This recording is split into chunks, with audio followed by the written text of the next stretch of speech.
long time ago, in the golden age of ancient Athens, the philosopher Socrates walked the streets, asking questions that made people think deeply about life, virtue, and truth.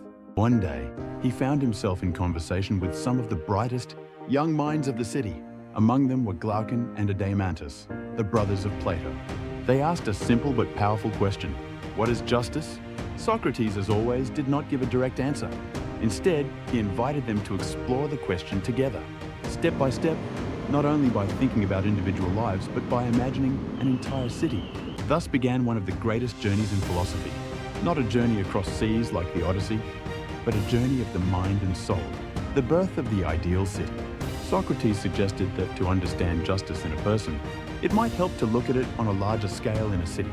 So they began to build an imaginary city piece by piece, asking what kind of people would live there? What roles? What roles would they play? What kind of education would they need? He divided the people into three classes: rulers, the wise who govern; guardians, the brave who protect; producers, the workers who provide food, goods, and services. Each class had its own role, and justice, Socrates said, was when each class did its part in harmony, without interfering with the others. In this city, the rulers would be philosopher kings, people who truly loved wisdom and were not tempted by power or wealth. Only such people, Socrates argued, could truly rule justly. The allegory of the cave.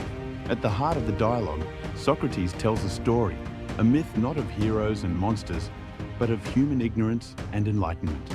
Imagine, he says, people who have lived their whole lives chained inside a dark cave, seeing only shadows on the wall cast by a fire behind them. They believe the shadows are reality because that's all they've ever known.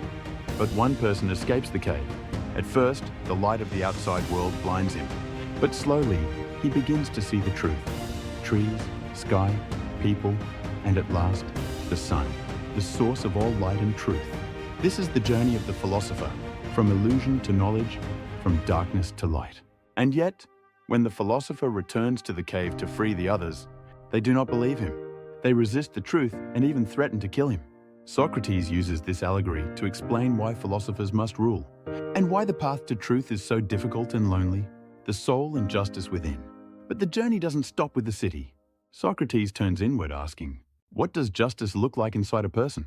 Just like the city, he says, the soul has three parts: reason, which should rule; spirit, which supports reason with courage; desire, which must be guided, not followed.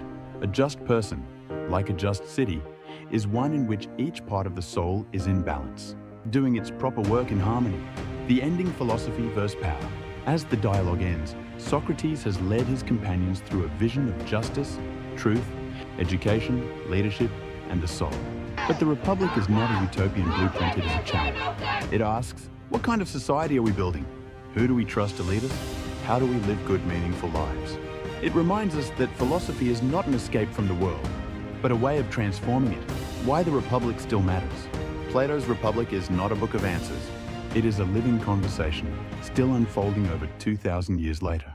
Through Socrates' questions, it dares us to think about the deepest truths of human life. What is justice? What is the good life? Can the world ever reflect the truth of our ideals? If the Iliad is a song of war and the Odyssey a song of return, then the Republic is a song of wisdom, a call to seek truth, to question deeply, and to live, not just with strength or loyalty, but with justice in the soul.